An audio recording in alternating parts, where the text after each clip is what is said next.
할렐루야. 쉬운 성경으로 구약 듣기 23일째입니다.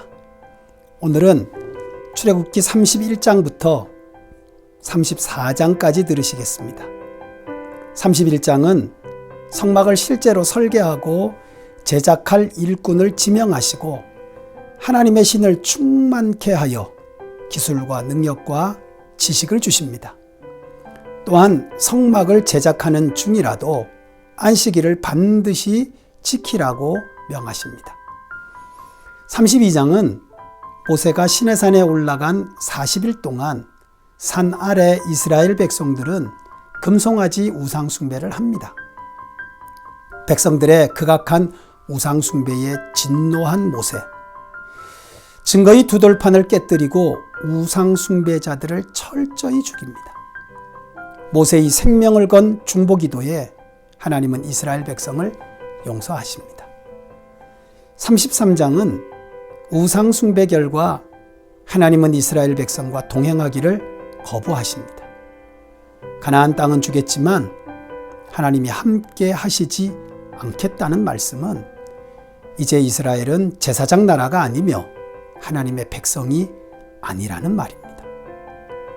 모세는 임시 회막을 만들고 하나님의 용서와 동행을 위해 끈질기게 기도합니다. 마침내 하나님은 모세의 결사적인 기도에 동행을 허락하십니다. 34장에서 모세는 두 돌판을 만들어서 다시 시내산에 오르고 하나님은 두 번째 언약을 맺으십니다. 하나님께서 친히 기록해 주신 계명의 두 돌판을 가지고 내려왔을 때 선포하는 모세의 얼굴이 빛이 났습니다. 오늘은 33장의 모세의 기도에 대해 묵상해 보겠습니다. 금송아지 사건은 출애굽한 지 3, 4개월밖에 안 되었을 때 일어난 일입니다. 모세의 심정을 한번 생각해 보십시오. 얼마나 힘들까요?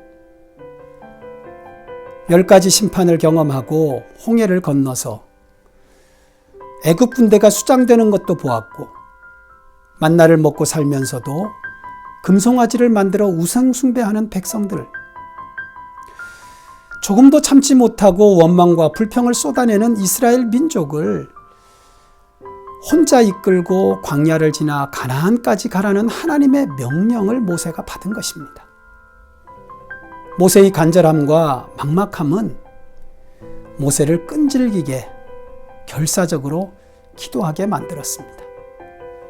하나님이 함께 가지 않으시려면 함께 갈 사람을 붙여달라고 합니다. 하나님은 그 기도를 들으시고 내가 친히 가리라고 말씀하셨습니다. 사람을 붙여주는 게 아니라 친히 함께 하시겠다고 하셨습니다. 하나님께서 우상 숭배로 진노한 마음을 돌이키셨고 또 백성들과 하나님과의 관계가 회복되었다는 뜻입니다. 그리고 내가 너를 쉬게 하리라 말씀하십니다. 하나님께서 모세와 함께 친히 가셔서 모세를 쉬게 해 주시겠다는 것입니다. 하나님은 우리와 함께 계시면서 이것도 저것도 시키시는 분이 아닙니다. 전능하신 하나님은 참된 안정과 쉼을 주시는 분입니다. 예수님도 수고하고 무거운 짐진 자들아 다 내게로 오라 내가 너희를 쉬게 하리라고 말씀하셨습니다.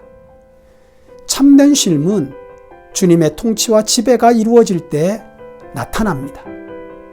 전능하신 역사의 주관자 하나님께서 함께 하시기에 쉼을 누리는 것이 신앙생활입니다. 모세는 하나님의 영광을 보여달라고 했습니다. 하나님은 모세에게 하나님의 영광을 정면으로 볼 수는 없고 지나간 흔적은 볼 수 있을 거라고 하십니다. 정말로 모세는 하나님의 얼굴 대신에 하나님의 등을 보았습니다. 그 뒷모습을 보면서 여기까지 자기 백성을 이끌어 오신 하나님께서 장래에도 인도하실 것을 확신하게 되었습니다. 사랑하는 중앙가족 여러분, 모세는 함께 하셔서 쉼을 주시겠다는 하나님의 응답을 믿고 절망의 자리에서 일어났습니다.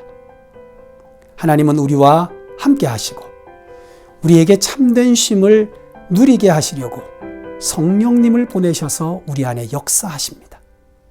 모세처럼 간절히 기도하셔서 임마누엘의 은혜 누리시기를 축복합니다.